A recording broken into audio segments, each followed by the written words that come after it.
So the next topic is endocytosis. Endocytosis का मतलब होता है जब भी हमारे सेल के अंदर किसी भी चीज की मूवमेंट होती है। Endo means into the cell. So whenever कोई भी सब्सटेंस सेल के अंदर एंट्री लेगा, this is referred as endocytosis. Now endocytosis दो तरीके से होती है, आइदर बाय द फैगोसाइटोसिस और it may be by the receptor mediated endocytosis. So phagocytosis का मतलब है cell eating. Extra cellular substances जैसे कि bacteria, dead tissue, foreign particle, they are engulfed by the cell with the formation of vesicles. So कोई भी extra cellular मतलब कि cell के बाहर जो भी सब्सटेंस है, बैक्टीरिया, डेड टिश्यू, कोई भी फॉरेन पार्टिकल, वो सेल के अंदर एनगल्फ हो जाएगा with the formation of a vesicle. So एक वेसिकल की फॉर्मेशन होगी। So this is the diagram of phagocytosis. Here what is happening कि ये बाहर सॉलिड पार्टिकल है जो कि एक एक्स्ट्रा सेल्यूलर है, सेल के बाहर है।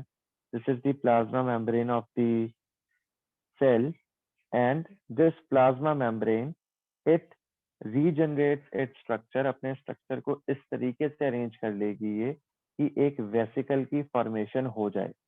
And this vesicle which get formed, it is called the phagosome. So first process हमारी हो गई phagocytosis. The second process is receptor mediated endocytosis.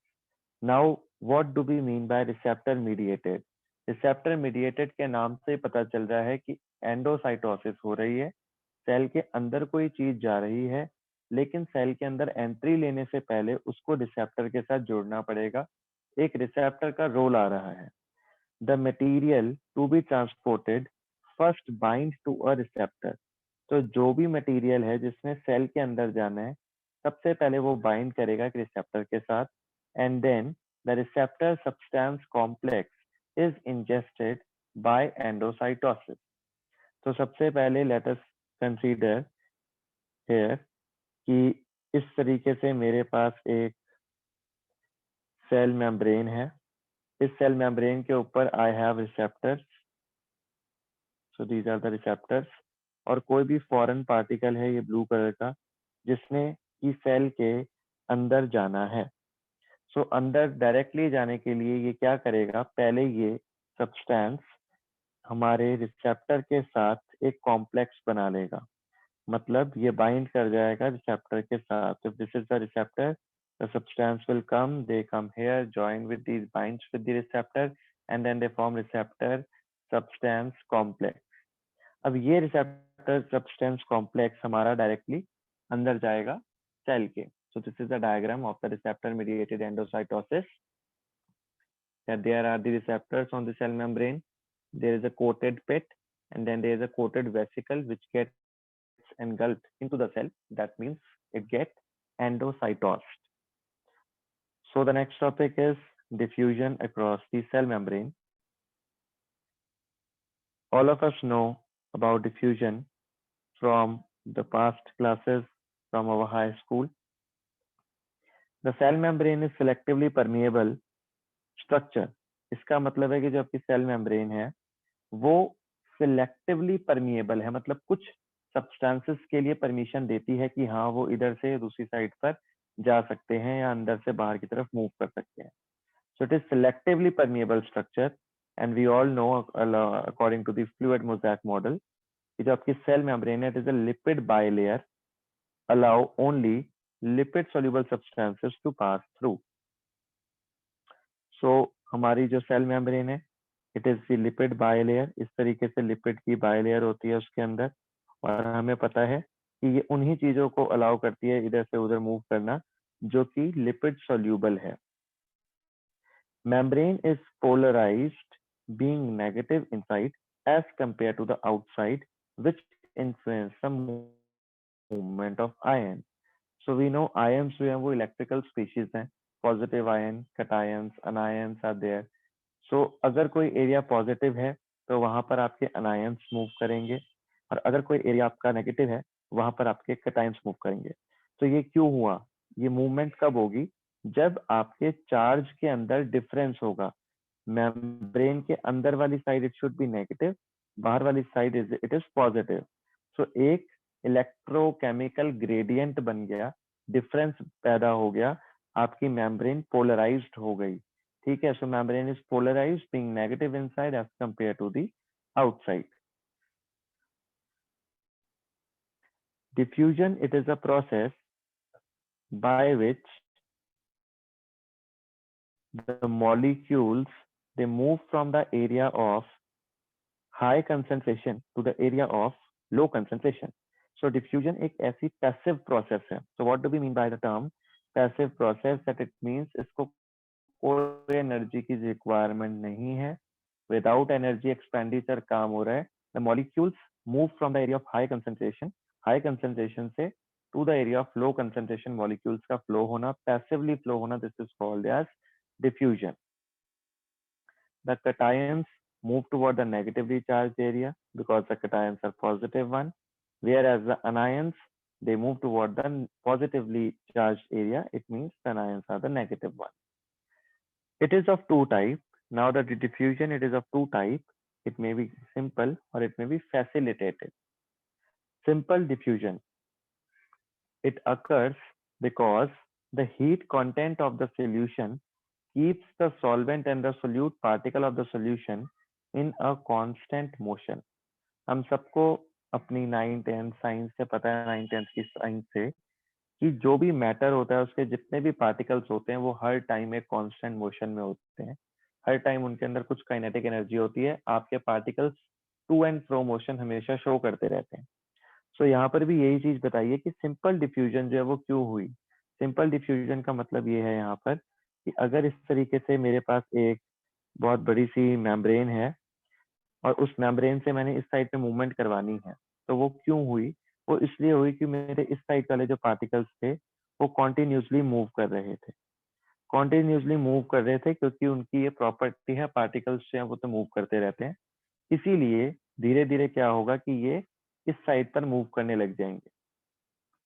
और जब भी कोई चीज ऐसे मूव करती है तो उसके अंदर एक एनर्जी प्रोड्यूस होती है and that is the heat energy. So जो हमारे सॉल्यूशंस की हीट एनर्जी है वो हमारे सॉल्यूशन के सॉल्वेंट पार्टिकल्स, सोल्यूट पार्टिकल्स को हमेशा एक कांस्टेंट मोशन के अंदर रखती है। The net movement stops when the concentration of the molecule is equal everywhere within the solution.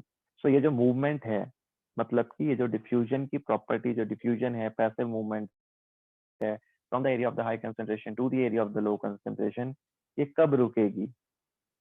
ये तब रुकेगी जब आपके मेम्ब्रेन के अंदर, मेम्ब्रेन के सेल के अंदर और बाहर दोनों साइड पर सेम कंसंट्रेशन हो जाए उस पर्टिकुलर सब्सटेंस की जो कि डिफ्यूज हो रहा है। फॉर एग्जांपल, इस चीज को समझने के लिए हम एक एग्जांपल लेते हैं। ये एक मेरे पास मेम्ब्रेन है, this area is A, this area is the B.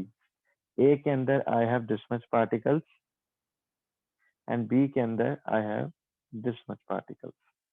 सो हमें नजर आ रहा है, ये चीज देखते ही पता लग रहा है कि जो आपका ए वाला पोर्शन है इसके पास कंसंट्रेशन ज्यादा है, जो आपका बी वाला पोर्शन है इसके पास कंसंट्रेशन कम है। सो व्हाट विल हैपन कि जो ए वाले आपके मॉलिक्यूल्स हैं they will start moving towards the B side, they will start moving toward the B side. So what will by the passive process and that is the diffusion, अब यहाँ पर भी इस तरीके से पार्टिकल आने शुरू हो गए। सो मान लेते हैं कि एक स्टेज ऐसी आ गई कि मेरे पास दोनों साइड, मान लो ए साइड पर मेरे पास 15 पार्टिकल्स हैं और बी साइड पर भी 15 पार्टिकल। तो जब ए और बी दोनों साइड की जो कंसंट्रेशंस थी वो इक्वल हो गई, सेम हो गई, तो एक इक्विलिब्रियम कंटेन हो गया, डिफ्यूजन रुक गई। And this kind of equilibrium जो अटेन हुआ, this is called the diffusion equilibrium. ये डिफ्यूजन यहाँ पर रुक जाएगी, so this is called the diffusion equilibrium. When the concentration on both the sides of the membrane they become same. Now the facilitated diffusion. Facilitated का मतलब कि इसको कोई facilitate करवा रहा है, ये diffusion खुद से नहीं हो पा रही थी, ये facilitate होकर हो रही है। So the facilitated diffusion, it is a carrier mediated process. Carrier mediated का मतलब है कि we require some carrier जो कि help करवाएगा diffusion के अंदर. So the carrier, it enable the movement, the molecule which are too large to flow through the membrane channels by simple diffusion. जो आपके बहुत लार्ज मॉलिक्यूल्स हैं, जो बहुत लार्ज हैं, जो कि मेम्ब्रेन के चैनल्स के थ्रू सिंपल डिफ्यूजन से पास नहीं हो पा रहे थे, उनको एक कैरियर की जरूरत पड़ गई कि ये मीडिएट हो सके डिफ्यूजन की process, and this is called the facilitated diffusion. For example we have glucose. The glucose transport by glucose transporter glut across the intestinal epithelium. So let us consider this is the intestinal epithelium, और इस intestinal epithelium से मैंने glucose को उस side पर भेजना है, इस साइड पर मतलब कि उस अपोजिट साइड. सो ये ग्लूकोज जो है इसका मॉलिक्यूल बहुत लार्ज है, ये खुद नहीं जा पाएगा. तो जो आपकी इंटेस्टाइनल एपिथेलियम की मेम्ब्रेन है, इसके ऊपर कुछ रिसेप्टर्स होंगे जो कि इस ग्लूकोज को कैरी कर लेकर जाएंगे inwards the cell in the enterocytes in the intestinal cell. So ये आपकी फैसिलिटेट है, ग्लूकोज की हुई है डिफ्यूजन है, लेकिन it is facilitated why? Because we require some carrier, so we have a carrier at this site. The carrier protein in the cell membrane undergo repetitive spontaneous shape changes during the process. तो जब ये career किसी भी चीज से bind करता है तो ये अपनी शेप को, अपने स्ट्रक्चर को, अपनी कॉन्फर्मेशन को चेंज करता है, और इसी वजह से जो मटेरियल इसके साथ जुड़ा वो दूसरी साइड पर ट्रांसपोर्ट हो पाता है. So the carrier protein in the cell membrane undergo repetitive spontaneous shape changes during the process. Its rate of diffusion increase with increase in the concentration gradient. So obviously we know this thing कि अगर हमारे पास ज्यादा concentration होगी एक side पर और एक side बहुत ज्यादा कम होगी कंसंट्रेशन, इसका मतलब क्या है कि कंसंट्रेशन ग्रेडियंट हमें बहुत अच्छा मिल गया है. So there will be more movement between the high concentration gradient and the low concentration gradient. Facilitated diffusion, it is much faster than the simple diffusion. It is but obvious why? Because it is mediated by a carrier. So facilitated diffusion जो है वो direct membrane के channels के through नहीं हो रही, इसके अंदर कैरियर भी है. सो दैट्स व्हाई ये बहुत फास्टर प्रोसेस है as compare to the simple diffusion. So these are the 4 important topics जो कि हमने इस चैप्टर के अंदर पढ़े हैं. नंबर 1 इज दी होम्योस्टेसिस, जिसके ऊपर शॉर्ट नोट आता है जीजीएस आईपीयू के, बीपीटी और बीओटी वगैरह के पेपर्स में इन दी फिजियोलॉजी. देन हमने पढ़ा डेस्मोसोम्स, कई बार डेस्मोसोम्स पर भी क्वेश्चन आया है.